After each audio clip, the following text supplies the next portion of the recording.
Cell पढ़ रहे थे। एनीवेज, अब शुरू करते हैं राइबोसोम के बारे में बात करते हैं। सबसे पहले तो राइबोसोम क्या होता है, मैंने एक minute let me just show you. यहाँ पे हमने जब ईआर को पढ़ा था तो ये न्यूक्लियस है, ये जो आप रेड डॉट्स देख रहे हो ये राइबोसोम्स हैं। राइबोसोम्स न्यूक्लियस के अंदर बनते हैं। उसके बाद ये एक तरह की एक साइड पे ईआर के एक साइड पे लग जाते हैं, इस तरीके से स्टडेड होते हैं ईआर के ऊपर। इस ईआर को हम रफ एंडोप्लाज्मिक रेटिकुलम कहते हैं। राइबोसोम वो जगह होती है जहाँ पे प्रोटीन बनता है। ये देखो यहाँ से प्रोटीन बन रहा है, राइबोसोम बने हुए होते हैं। ये सारी चीज़ें आई थिंक हम लोग वहीं पढ़ लेते हैं, वुड बी मोर बेटर। अच्छा, तो यहाँ पर एक डायग्राम बनी हुई है, तो पहले से देखते हैं, उसके बाद जो भी इम्पोर्टेंट एमसीक्यूज़ के हवाले से पॉइंट्स हैं वो डिस्कस करेंगे राइबोसोम्स के बारे में। तो राइबोसोम्स का स्ट्रक्चर इतना कॉम्प्लिकेटेड नहीं होता, it's quite a simple structure. और राइबोसोम के पास दो सब यूनिट्स होते हैं, एक होता है लार्ज सब यूनिट और एक होता है स्मॉल सब यूनिट। ठीक है, राइबोसोम के लार्ज सब यूनिट पे 3 साइड्स होती हैं। ठीक है, ये वाला इसका स्मॉल सब यूनिट है, ये वाला इसका लार्ज यूनिट है। जो छोटा वाला यूनिट होता है, स्मॉल यूनिट होता है, उसके ऊपर एमआरएनए, मैंने बताया था कि राइबोसोम किससे बना हुआ है, राइबोसोम बना हुआ है आरआरएनए से। ठीक है, और प्रोटीन से, मेनली प्रोटीन होता है, बट कुछ थोड़ा सा यानी कि 60% प्रोटीन होता है, 30% जो है वो आरआरएनए होता है। तो ये बना हुआ होता है आरआरएनए से। एमआरएनए यानी कि प्रोटीन यहाँ पर बनता है। आरएनए 3 तरीके का होता है, ये बहुत बार मैं बता चुकी हूँ। एक होता है RMNT, आर राइबोसोम बनाता है, एम मैसेंजर आरएनए जो कि डीएनए से, भाई डीएनए बॉस है, डीएनए ही बताता है कैसा प्रोटीन बनना है, तो डीएनए से कोड लेकर आता है एमआरएनए और ये आके यहाँ पे बाइंड हो जाता है स्मॉल यूनिट के ऊपर। याद रखिएगा, स्मॉल यूनिट के ऊपर बाइंड होगा। और टीआरएनए का काम होता है कि ये साइटोप्लाज्म से अमाइनो एसिड, क्योंकि प्रोटीन क्या है, chain of chain of amino acid, right. तो ये अमाइनो एसिड यहाँ पे आके अटैच होता है, ये लाता कौन है, टीआरएनए। तो आरएनए का बहुत इंपॉर्टेंट काम होता है प्रोटीन बनाने में। जब आरएनए से प्रोटीन बनता है, इसे ट्रांसलेशन कहते हैं। याद रखिएगा, एमआरएनए स्मॉलर यूनिट पर अटैच होता है। यहाँ पे कुछ इंपॉर्टेंट पॉइंट्स हैं, वेरी इंपॉर्टेंट पॉइंट्स, मैंने सारे फिल्टर करके लिखे हुए हैं, तो you don't need to skip any of them. सबसे पहले तो राइबोसोम बना हुआ किससे होता है, राइबोसोम बना हुआ होता है आरआरएनए से, राइबोसोमल आरएनए से और प्रोटीन से। There's 40% rRNA and 60% protein in ribosome. Very important, learn the percentage. उसके बाद RNA बहुत छोटे से होते हैं as compared to other organelles like ER, Golgi apparatus और lysosomes. यानी कि दूसरे organelles के मुकाबले राइबोसोम बहुत छोटा होता है और ये ग्रैनुलर होता है। इनका सरफेस जो है वो ग्रैन्यूल से कवर्ड होता है और इसीलिए जब राइबोसोम अटैच होते हैं ईआर के ऊपर तो ये उसे बहुत रफ़ बना देते हैं। ठीक है, आपने सुना होगा रफ़ ईआर को क्या बोलते हैं, ग्रैन्युलेटेड ईआर, वो राइबोसोम की वजह से होता है। राइबोसोम का खुद का सरफेस बहुत ग्रैनुलर होता है। उसके बाद राइबोसोम के ऊपर कोई मेम्ब्रेन नहीं होती, इसीलिए ये प्रोकैरियोटिक के अंदर भी होते हैं और यूकैरियोटिक के अंदर तो वैसे भी होते हैं।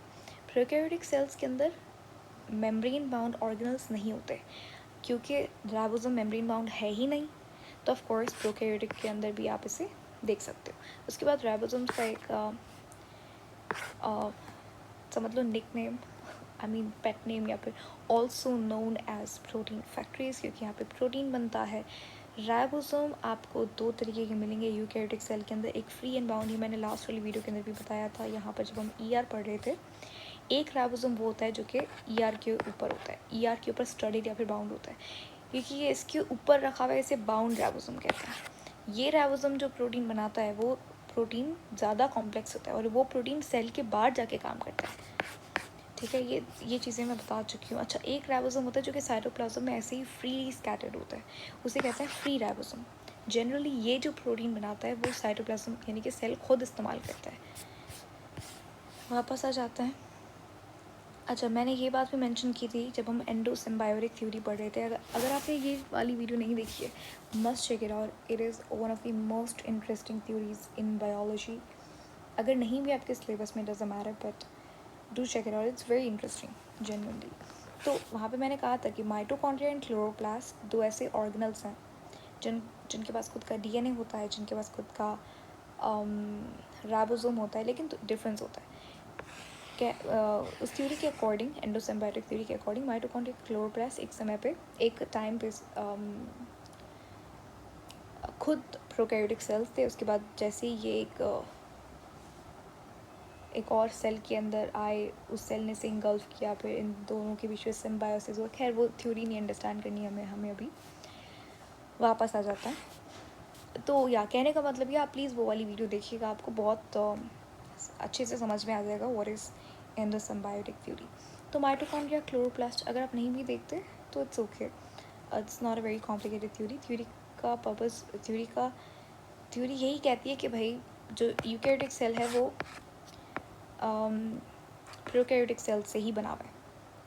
खैर, तो माइटोकॉन्ड्रिया क्लोरोप्लास्ट के बाद खुद का डीएनए होता है, खुद का राइबोसोम होता है, लेकिन इन कुछ डिफरेंस होता है। जैसे इनका डीएनए जो है ना, प्रोकैरियोटिक का डीएनए ले लो, प्रोकैरियोटिक सेल का जो डीएनए है वो सर्कुलर होता है, हमारा डीएनए जो है वो क्रोमोसोम की शेप के अंदर होता है। इनका जो राइबोसोम है वो 70S का होता है, ठीक है, और हमारे पास जो राइबोसोम होता है वो 80S होता है, ठीक है। माइटोकॉन्ड्रिया क्लोरोप्लास्ट, ये बिल्कुल इनकी कैरेक्टरिस्टिक्स, स्ट्रक्चर जो है वो प्रोकैरियोटिक सेल जैसा ही होता है। अच्छा, उसके बाद ये जो आप एस देख रहे हो, this is basically Svedberg unit. ये यूनिट होता है सेडिमेंटेशन का। Sedimentation is a technique used in cell biology. आगे जाके इफ़ विल गेट टाइम हम लोग देखेंगे सेडिमेंटेशन वगैरह। उसके बाद अच्छा, राइबोसोम के पास दो यूनिट्स होते हैं, as I already mentioned previously. एक होता है small unit which is of course smaller in size, एक होता है लार्ज यूनिट। जो यूकैरियोटिक सेल होता है, एक एनिमल सेल या फिर प्लांट सेल जो होता है, उसके अंदर जो स्मॉल यूनिट होता है वो 40S, उसका देखो ये वही है, ये स्वेडबर्ग यूनिट ही है, ठीक है। और लार्ज यूनिट जो है वो 60S होता है। अब आप सोच रहे होगे कि अच्छा इनको ऐड करेंगे तो 11S आना चाहिए, बट 80S आता है। तो यहाँ पे सिंपल अर्थमेटिक का इस्तेमाल नहीं हुआ। सेडिमेंटेशन एंड जिस तरीके से हम राइबोसोम को देखी वो अलग चीज़ है। सेडिमेंटेशन को अच्छे से पढ़ेंगे तो आपको समझ में आ जाएगा कि ये कैसे 80S बना। बट हाँ, ये बिल्कुल सही लिखा हुआ है, कोई मिस्टेक नहीं है, करेक्ट। पर आप ये इंपॉर्टेंट चीज़ है, याद कर लीजिए इसे कि स्मॉल यूनिट 40S का होता है, लार्ज यूनिट 60S का होता है, टुगेदर दे मेक 80S। अच्छा, उसके बाद यूकैरियोटिक सेल के अंदर जो स्मॉल यूनिट होता है और जो लार्ज यूनिट होता है वो आपस में अटैच होते हैं विथ मैग्नीशियम आयन, ठीक है। उसके बाद राइबोसोम इज़ मोर देन, अच्छा, ribosome is made up of, ribosome जो है वो, मैंने कहा था राइबोसोम किससे बना हुआ है, 40% RNA से और 60% प्रोटीन से, ठीक है। अब ये जो 60% प्रोटीन है, यहाँ पे 50 टाइप्स ऑफ प्रोटीन से ज़्यादा तरह के प्रोटीन्स इस्तेमाल होते हैं राइबोसोम को बनाने में। तो देख रहे हो कितने सारे प्रोटीन्स इस्तेमाल होता है। अच्छा, यहाँ पे आपके लिए क्वेश्चन है, सॉल्व इट बाय योरसेल्फ, के how many amino acids in this biosphere make proteins? Very simple, but check it out, very important question. ये हमने बायोमोलिक्यूल्स में मैंने आपको बहुत बार बताया था। अच्छा, नेक्स्ट पॉइंट है कि राइबोसोम्स मेड इन, अच्छा राइबोसोम्स बनते कहाँ पे, राइबोसोम्स बनते हैं न्यूक्लियस के अंदर, और फिर वो जो यहाँ पे न्यूक्लियर पोर्स होता है ना, इस तरीके से न्यूक्लियर पोर्स के ज़रिए ये लोग बाहर आ जाते हैं, और फिर या तो वो स्कैटर्ड हो जाते हैं साइटोप्लाज्म में फ्री राइबोसोम, या तो वो ER के ऊपर अटैच हो जाते हैं, ठीक है, बाउंड राइबोसोम। ओके, तो बनते कहाँ पे हैं, न्यूक्लियस के अंदर। उसके बाद अच्छा, एक टर्म आप देखोगे पॉलीजोम। पॉलीजोम क्या होता है, अगर तो देखो, एक प्रोटीन की चेन बनाने के लिए एक राइबोसोम इनफ नहीं है, आपको बहुत सारे राइबोसोम्स चाहिए। तो ये राइबोसोम्स हैं, इन्होंने क्लस्टर बना लिया, ये साथ में आ गए इस तरीके से, ठीक है। अब ये सारे के सारे राइबोसोम जो हैं एक mRNA से अटैच हुए, सबके स्मॉल यूनिट्स एक ही mRNA की चेन से अटैच हुए, तो इस क्लस्टर को हम लोग पॉलीसोम कहते हैं, और कुछ भी नहीं है।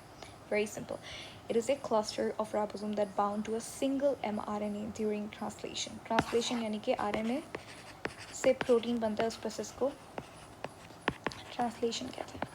सो दैट इज़ इट, यही सारे इंपॉर्टेंट पॉइंट्स है, यहाँ से ही क्वेश्चन आएगा राइबोसोम वाले टॉपिक के अंदर। तो आई थिंक या हमने देख लिया राइबोसोम क्या होता है। अगली वीडियो के अंदर we might look at lysosome and vacuole, क्योंकि ऑफ कोर्स हमने कहा था हम पढ़ने वाले हैं endomembrane system. Endomembrane system के अंदर 4 ऑर्गेनल्स कोऑर्डिनेटेड होते हैं फंक्शनली। ER गोल्जी बॉडी वो हमने कर लिया। Now vacuole and lysosome both are remaining, so we're going to do that soon. Thank you so much for watching. See you later in the next video. Have a nice day.